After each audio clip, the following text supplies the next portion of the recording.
Hello दोस्तों, मैं हूं ओझा, ज्ञान का बोझा। आज का टॉपिक शुरू करने से पहले डाउट ऑफ द डे पूछ लेता हूं।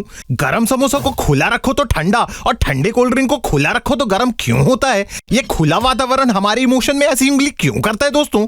खैर दोस्तों, आज का टॉपिक है गुंडप्पा, छिन्नप्पा, दूर वाली अप्पा, मैसूर उथप्पा।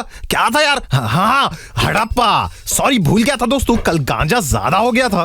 तो दोस्तों, हड़प्पा खुदाई शाहरुख की लुगाई से भी ज्यादा फेमस है। इसके बारे में आपने स्कूल में जरूर पढ़ा होगा। उन्होंने गलत पढ़ाया था, सही इतिहास मैं बताऊंगा आज। दोस्तों, हड़प्पा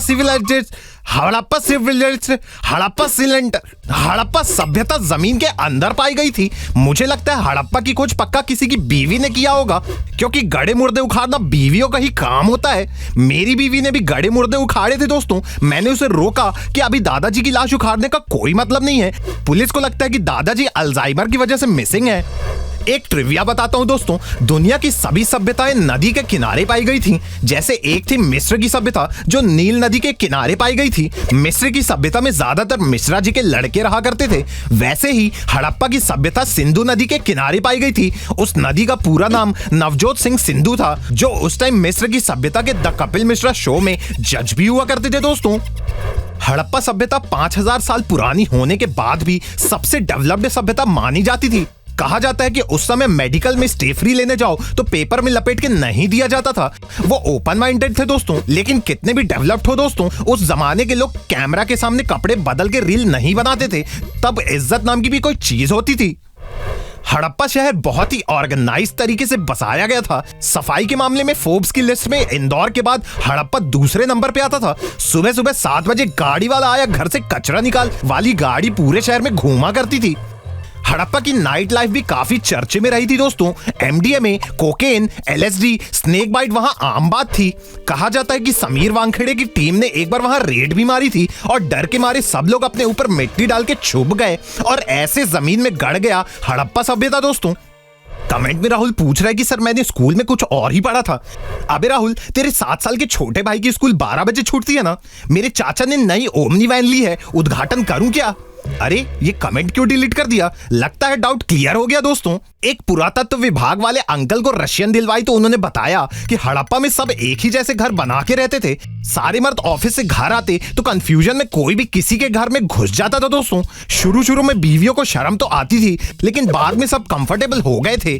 क्या मजे के दिन रहे होंगे दोस्तों। हड़प्पा में एक ऑलमोस्ट 12 मीटर लंबा 7 मीटर चौड़ा बाथरूम मिला था। ये सुन के मुंबई वाले बेहोश हो गए, क्योंकि ये उनका 5 BHK है। अरे, इतनी जगह में हड़प्पा निवासी केवल नहाते थे। मुंबई में इतने छोटे घर होते हैं दोस्तों कि औरत की डिलीवरी के बाद बच्चा कहता है कि वापस पेट में ही भेज दो, वहां ज्यादा जगह है। हड़प्पा के बाथरूम आखिर इतने बड़े क्यों होते थे दोस्तों? हो सकता है वहां के लोग ग्रुप में नहाते होंगे। शौक बड़ी चीज होती है दोस्तों। खुदाई में एक 5000 साल पुराना बटन भी मिला था। मैं ये सोच रहा हूँ कि जिसके पैंट का बटन टूटा होगा वो तो 5000 सालों से पैंट को नाड़े से बांधकर पहन रहा होगा दोस्तों। कमेंट में राहुल फिर पूछ रहा है कि हड़प्पा ने बाहुबली को क्यों मारा? अबे, 20वें महीने में डिलीवर्ड बच्चे तेरे हाथ में यहाँ सूसू करेगा बोर्ड देके जमीन में गाड़ दूंगा। भविष्य में कभी खुदाई हुई तो तेरे हाथ में बोर्ड देखकर सब तेरे पे सूसू करके जाएंगे। दोस्तों, हड़प्पा के साथ साथ इंडस नदी के पास जब और खुदाई की गई तो बहुत सारे ह्यूमन स्केलेटन्स भी मिले थे। उस जगह को मोहनजोदाड़ो कहा गया। हालांकि मोहन को यह बात अच्छी नहीं लगी और अपने बयान में कहा कि तेरी माँ होगी जोदाड़ो, हम तो यादव हैं। हालांकि एक आर्कियोलॉजी पुरातत्व विभाग वाले के माथे पे किस किया तो उसने कुछ और ही कहानी बताई। एक मोहन नाम का लड़का दारू लेकर घर आया और क्रिकेट खेलने चला गया। जब उसके पापा ने पूछा मोहन जो दारू लाया था वो कहाँ है, मोहन सुना नहीं। उसके पापा ने फिर पूछा कि मोहन जो दारू लाया था वो कहाँ है। बस यहीं से मोहनजोदाड़ो नाम पड़ गया दोस्तों। बेवड़े लोग थे, कुछ भी रख देते हैं। अब हड़प्पा के नाम की कहानी बताता हूँ। वो एक बार क्रिकेट खेल रहे थे तो अब्दुल के अब्बा चलते मैच में घुस आए, बोलने लगे घर चल। अब्दुल ने कहा 1 ओवर के बाद चलूंगा। अब्बा ने कहा अभी चल और अब्बा बीच पिच में खड़े हो गए। अब्दुल ने गुस्से में कहा कि हट अब्बा, हट अब्बा, हट अब्बा, हड़प्पा। दोस्तों, नहीं बन रहा है मुझसे। अगर आपके पास हड़प्पा नाम पढ़ने की कोई कहानी है तो कमेंट करके जरूर बताएं। बाकी मुलुंड, भूसावल, टिटवाला, भांडुप, भटिंडा, इन सब का मैं बना सकता हूं। अगर इनकी कहानी जाननी हो तो लड़के मुझे कमेंट करें और लड़कियां मुझे व्हाट्सएप कर सकती हैं। दोस्तों मोहनजोदाड़ो के ऊपर एक फिल्म भी बनी थी जिसका नाम था किसी का भाई किसी की जान। पता है मैं गलत नाम ले रहा हूं, लेकिन नाम दोनों में से किसी का भी लो, चली दोनों ही नहीं थी। दोस्तों मोहनजोदाड़ो फिल्म में ऋतिक रोशन थे। ऋतिक खुद की फिल्म को रोशन नहीं कर पाए। कभी कभी दोस्तों किसी के फेलियर के मजे ले लेने चाहिए, उनसे उन्हें मोटिवेशन मिलता है, और ना भी मिले तो हमें क्या, बना जाके अच्छी पिक्चर। दोस्तों फिल्म केवल मोहनजोदाड़ो के नाम पे नहीं बनी थी, हड़प्पा के नाम पे भी बनी थी। बच्चन साहब की एक फिल्म थी जिसका नाम था पा, तो वो पा हड़प्पा से ही लिया गया था। दोस्तों आज की तारीख में हम इन सभ्यताओं के लैंग्वेज के बारे में अभी कुछ भी नहीं जानते हैं। हालांकि दीवारों में मिली लिपि और साइंस को देख के पुरातत्व विभाग वालों ने पता लगाया, तो उनके हिसाब से दीवारों में अब की बार 400 बार जैसे नारे लिखे हुए थे। दोस्तों इतिहासकार बताते हैं कि इन शहरों में कभी लड़ाई या युद्ध नहीं हुए थे, जबकि ऑलमोस्ट 50 लाख लोग थे। अरे वो दिल बोले हड़प्पा, बिग बॉस से सीखो, वो 15 लोग में लड़ मर जाते हैं, तुम 50 लोग हो, लड़ ही नहीं रहे हो। धर्म नाम की कोई चीज ही नहीं थी क्या उस वक्त? खैर मैं अपनी गंदी दूरदृष्टि को विराम देता हूं। दोस्तों अगर आपको मेरी वीडियो पसंद आई हो तो लाइक करें, कमेंट होके, और सब्सक्राइब की बटन में अपना अब्बा उठा के फेंके या अपना हड़प्पा उठा के मारे, मुझे नहीं पता, सब्सक्राइब हो जाना चाहिए। चलता हूं दोस्तों, मैं हूं ओझा, ज्ञान का बोझा। अब तू मोबाइल बंद करके सो जा। हेलो दोस्तों, मैं हूं ओझा, ज्ञान का बोझा। आपने ताज का नाम तो सुना ही होगा। मैं होटल नहीं महल की बात कर रहा हूं। ताज होटल तो नहीं ही सुना होगा। मुझे मेरी ऑडियंस का पता है, उनकी वहां चाय पीने की औकात नहीं है। मैं प्यार की निशानी ताज महल की बात कर रहा हूं दोस्तों। पहली बात तो दोस्तों वो कोई प्यार की निशानी नहीं है। मैं गया था वहां, एक बेडरूम तक नहीं है वहां। बेडरूम छोड़ो, गद्दे तक नहीं बिछे। उससे बेटर प्यार की निशानी तो ओयो होती है दोस्तों। कमेंट में राहुल पूछ रहा है कि ओयो क्या होता है सर, तो अपनी गर्लफ्रेंड से जाके पूछ राहुल। मैं पिछले हफ्ते उसी के साथ गया था। दोस्तों बात करें ताजमहल की हिस्ट्री की, तो ताजमहल को शाहजहां ने मुमताज की याद में बनवाया था। ये उस टाइम था तो बनवा लिया दोस्तों, वरना आज की डेट में जीएसटी, सीजीएसटी, टैक्स वैक्स जोड़ जाड़ के इतना खर्चा हो जाएगा कि एक बेगम की याद में 2 बेगम बेचनी पड़ जाएगी दोस्तों। शाहजहां अपनी मुमताज से बहुत प्यार करता था दोस्तों। इतने बड़े महल में मुमताज लोनली फील ना करे, इसलिए उसने 18 शादियां भी कर ली और हरम खोलकर उसमें 300 रानियों को भी रखा। मुमताज और शाहजहां के 52 बच्चे थे दोस्तों। सारे बच्चे अपने आधार कार्ड इकट्ठा करके ताश खेल लिया करते थे। मुझे समझ में नहीं आता, जब उस टाइम कोहिनूर था तो ये यूज क्यों नहीं करते थे। आसपास की बिल्लियां दोस्तों मुमताज से जलन खाती थीं कि ये हमसे ज्यादा बच्चे कैसे दे देती है।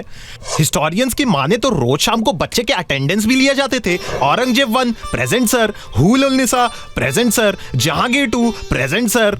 53वां बच्चा देते देते मुमताज की डेथ हो गई दोस्तों। मुमताज की याद में शाहजहां ने खुद को कमरे में बंद कर लिया और अरिजीत और बी प्राक के गानों पे इंस्टा पे सैड स्टेटस डालने लगा। झील को कहते हैं लेख, मेरी मुमताज लाखों में एक। रात को टेबल पे सर रख के अगर तुम साथ हो गाया करता था। मेरी गर्लफ्रेंड भी मुझे छोड़कर चली गई थी दोस्तों। मैं छुप छुप के बहुत रोता था, क्योंकि खुले में रो तो मेरी बीवी देख लेती थी।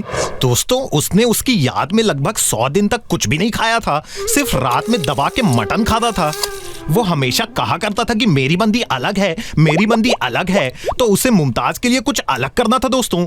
इसलिए उसने मुमताज की याद में ताजमहल बनवाने की ठान ली। शाहजहां ने महल बनाने का कॉन्ट्रैक्ट उस्ताद ओबरॉय को दिया, जो आगे चल के ओबरॉय रियल एस्टेट्स के स्थापक बने दोस्तों। ताजमहल को बनाने में 1000 हाथियों से मार्बल खिंचवाए गए दोस्तों। हाथी सूख के भैंस हो गए थे।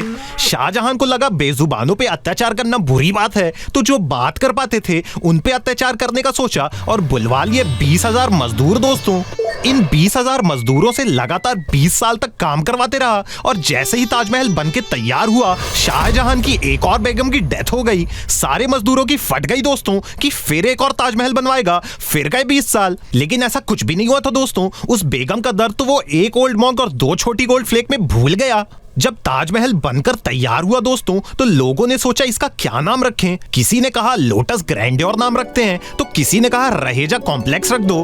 तभी टीवी पे ताजमहल चाय पत्ती का ऐड आ रहा था दोस्तों। शाहजहां को वो नाम अच्छा लगा और धर दिया ताजमहल नाम। 20 साल बाद फाइनली मजदूरों की पेमेंट लेने की बारी आई दोस्तों। शाहजहां ने बोला कि सैलरी चाहिए तो हाथ आगे करो। सबने हाथ आगे किए। फिर क्या था दोस्तों, 20,000 मजदूरों के 40,000 हाथ जमीन में पड़े मिले। फिर शाहजहां ने पैसे नीचे फेंक कर कहा उठा लो।